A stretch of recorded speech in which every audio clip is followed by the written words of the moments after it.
اعوذ باللہ من الشیطان الرجیم بسم اللہ الرحمن الرحیم۔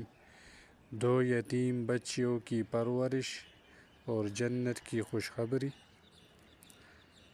رسول کریم صلی اللہ علیہ وآلہ وسلم نے فرمایا، جس شخص نے دو بچیوں کی پرورش کی تو پرورش اس کی جائے گی جس کے والدین نہ ہو یا والد نہ ہو۔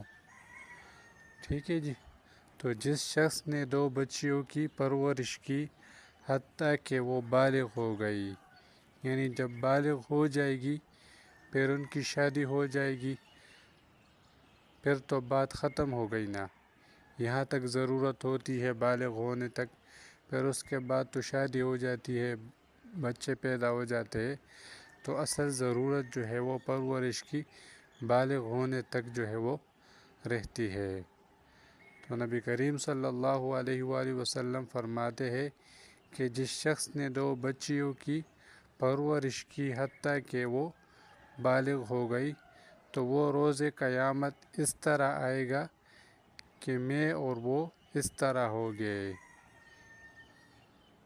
اور آپ صلی اللہ علیہ وآلہ وسلم نے اپنی انگلیاں جو ہے ملائی۔ ٹھیک ہے جی، نبی کریم صلی اللہ علیہ وآلہ وسلم نے اپنی یہ انگلیاں جو ہے وہ ملائی کہ یہ شخص اور میں قیامت میں جو ہے وہ اس طرح آئیں گے۔ بس حدیث یہاں پر ختم ہو گیا۔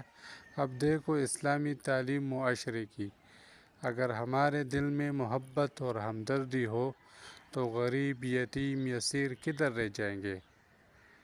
کہ یہاں پر حضور صلی اللہ علیہ وآلہ وسلم دو بچیوں کی پرورش پر کہہ رہے ہیں کہ وہ قیامت کے دن جو ہے وہ میرے ساتھ اکٹھے آئیں گے، تو یہ کتنی بڑی فضیلت ہے۔ تو حدیث اس قدر ہے کہ محبت و شفقت یتیم یسیر پر جو ہے یہ بہت اچھی چیز ہے۔ بابا بھی جاری ہے۔ اللہ کریم ہم سب کو قرآن و حدیث پر عمل کرنے کی توفیق عطا فرمائے۔ وآخر دعوانا ان الحمد للہ رب العالمین۔